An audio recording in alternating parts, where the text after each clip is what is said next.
بسم اللہ الرحمن الرحیم۔ محترم و معزز سامعین و ویورز، السلام علیکم ورحمۃ اللہ وبرکاتہ۔ امید کرتا ہوں کہ آپ اللہ تعالیٰ کے فضل و کرم سے خیریت سے ہوں گے۔ اللہ تعالیٰ آپ کو، آپ کے اہل خانہ کو ہمیشہ اپنی حفظ و امان میں رکھے۔ راہ ہدایت و نجات کے سلسلے کا ولاگ درس قرآن کا آغاز کرتے ہیں۔ مدرس ہوں گے جناب مولانا محمد اقبال صاحب، خطیب جامعہ مسجد نگینہ انصاریہ، محلہ شیخوپورہ، محلہ انصاریہ شیخوپورہ، اور روحانی اور قرآنی سلسلے کا یہ ولاگ جو سراسر باعث خیر، باعث برکت اور باعث ثواب ہوتا ہے، روزانہ کی بنیاد پر میں اپنے یوٹیوب چینل بشیر رشیدی سے پیش کرتا ہوں، اللہ تعالیٰ کی رضا کے لیے اور عوام الناس کی آگاہی کے لیے۔ اللہ تعالیٰ میری یہ کاوش قبول فرمائے۔ شروع کرتے ہیں درس قرآن۔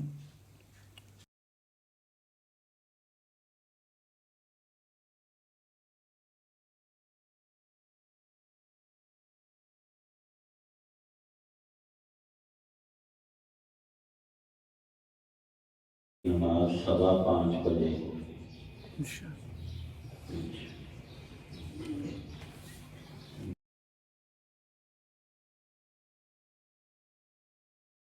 الحمدللہ وکفی والصلاة والسلام علی من لا نبی بعد۔ اما بعد فاعوذ باللہ من الشیطان الرجیم۔ بسم اللہ الرحمن الرحیم۔ قل اتحاجوننا فی اللہ وهو ربنا وربکم ولنا اعمالنا ولکم اعمالکم ونحن له مخلصون۔ ام تقولون ان ابراہیم واسماعیل واسحاق ویعقوب والاسباط كانوا هودا او نصارا قل أأنتم أعلم أم الله ومن أظلم مما كتم شهادة عنده من الله وما الله بغافل عما تعملون۔ تلك أمة قد خلت لها ما كسبت ولكم ما كسبتم ولا تسألون عما كانوا يعملون۔ صدق اللہ العظیم۔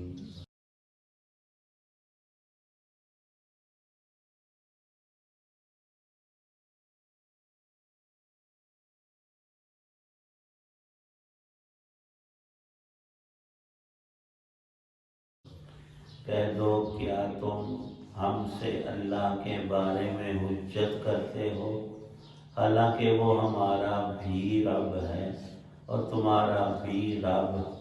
یہ اور بات ہے کہ ہمارے اعمال ہمارے لیے ہیں اور تمہارے عمل تمہارے لیے ہیں، اور ہم نے تو اپنی بندگی اسی کے لیے خالص کر لی ہے۔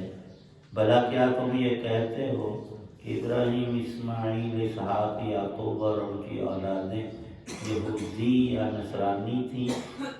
مسلمانوں ان سے کہو، کیا تم زیادہ جانتے ہو یا اللہ زیادہ جانتا ہے؟ اور اس شخص سے بڑا ظالم کون ہوگا جو ایسی شہادت کو چھپائے جو اس کے پاس اللہ کی طرف سے پہنچی ہو؟ اور جو کچھ تم کرتے ہو اللہ اس سے بے خبر نہیں ہے۔ بہرحال وہ ایک امت تھی جو گزر گئی، جو کچھ انہوں نے کمایا وہ ان کا ہے اور جو کچھ تم نے کمایا وہ تمہارا ہے، اور تم سے یہ نہیں پوچھا جائے گا کہ وہ کیا عمل کرتے تھے۔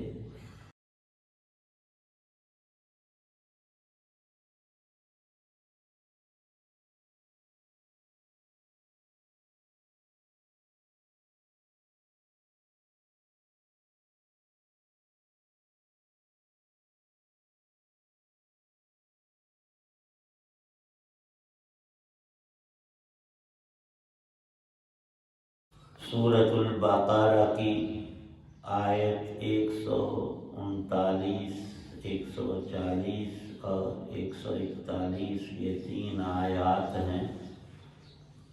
یہاں پہلا پارہ مکمل ہو رہا ہے۔ اللہ تعالی شانہ نے پچھلی ساری باتوں کا نچوڑ اور خلاصہ یہاں یہ ذکر فرمایا ہے کہ اللہ کی ذات سب جہانوں کا وہی ایک رب ہے. کسی خاص قوم، یہودی، عیسائی، مسلمان، صابی، جو بھی دنیا میں ہیں، ایک کا رب اللہ ہو اور دوسروں کا رب کوئی اور ہو، یہ تو ہو ہی نہیں سکتا. رب العالمین ایک ہی اللہ کی ذات ہے، اور اس نے نبوت پہلے ابراہیم علیہ السلام کی اولاد بنی اسرائیل میں رکھی، اور آخر میں آخری اپنے پیغمبر کو بنی اسماعیل میں پیدا کیا. تو اس پر اعتراض کا حق کسی بھی انسان کو حاصل نہیں ہے. وہ اللہ جو جب چاہتا ہے کرتا ہے، اور جو وہ کرتا ہے وہ سب سے بہتر ہوتا ہے.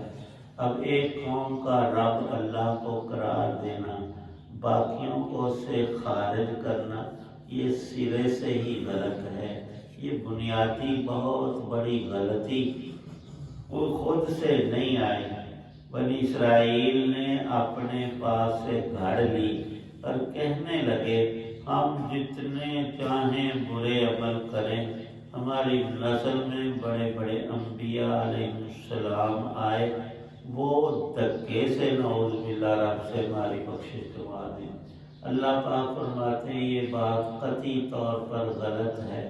جو انہوں نے اچھے کام کیے وہ ان کے تھے، اور ان لوگوں میں جو فسق و فجور میں پڑ گئے، اللہ کی نافرمانیاں کی، ان کا عذاب ان پر ہے. تم اپنا حساب لگاؤ کہ تم اچھے کام کرتے ہو یا برے. اور تمہاری ایک بہت بڑی برائی یہ ہے کہ تم اپنے آپ کو رب سے بڑھاتے ہو، کہتے ہو کہ ہماری بات سچی ہے، اور نعوذ باللہ اللہ کی سچی نہیں. اللہ کی ساری باتیں سچی ہیں، اور تمہاری بھی کتابوں میں آج تک رد و بدل کے بعد بھی اتنی بات ثابت شدہ ہے کہ آخری پیغمبر کی یہ علامات ہیں، اور وہ ساری نشانیاں حضرت رسول پاک صلی اللہ تعالی علیہ وسلم کی ذات اقدس میں شروع دن سے تا قیامت مدلل اور محقق طور پر موجود ہیں. اب تم نے اپنی تورات اور انجیل کا بھی انکار کیا. اللہ نے وحی یہ بھیجی تھی کہ تم بعد میں آنے والے اس رسول کی تصدیق اور تائید کرو گے. تم نے تصدیق کی جگہ تکذیب کی، اور اپنی کتاب کے ان جگہوں کو چھپا لیا، وہ برقے ہی نکال کر الگ کر دیے جن میں یہ سب سے بڑی حقیقت پائی جاتی تھی. حق تعالی شانہ فرماتے ہیں تم تو وہ ظالم ہو جو شہادت کو چھپاتے ہو. سچی گواہی دینی چاہیے. اپنے طور پر جھوٹ گڑھ کے گواہ بننا ہمارے ہاں تو بہت رائج ہے. تمام مقدمات میں اکثر جو گواہیاں ہوتی ہیں وہ گڑھی ہوئی. بندہ ایک جا کر کہتا ہے چونکہ یہ میرا چاچا ہے، ماموں ہے، فلان ہے، تو میں نے اس کی تائید کرنی ہے، اس کے حق میں گواہی دینی ہے، اور وہ تو ساڑھے گھر ہے، ایسے کیوں نہ گواہی دے. گواہی یہ ہوتی ہے کہ میرے سامنے یہ واقعہ رونما ہوا. بہت سے جرائم ہیں، ان میں قتل ہے. ایک شخص نے اکیلے میں تنہائی میں دوسرے کو اپنا دشمن سمجھ کر قتل کر دیا، فیر مار دی. اب دونوں طرف سے گواہ آتے اور وہ قسمیں اٹھا کر اور جھوٹے طور پر کہ میں وہاں موجود تھا، میں نے آنکھوں سے دیکھا اس نے قتل کیا. گھر سویا ہوا اور اس کو خواب میں بھی نہیں پتا کہ واقعہ کہاں ہوا اور کیسے ہوا. یہ تو دنیا کا معاملہ ہے. اور اس سے بڑی جسارت یہ کرنا کہ دین کی بات میں جھوٹ کو داخل کرنا اور غلط گواہی دینا.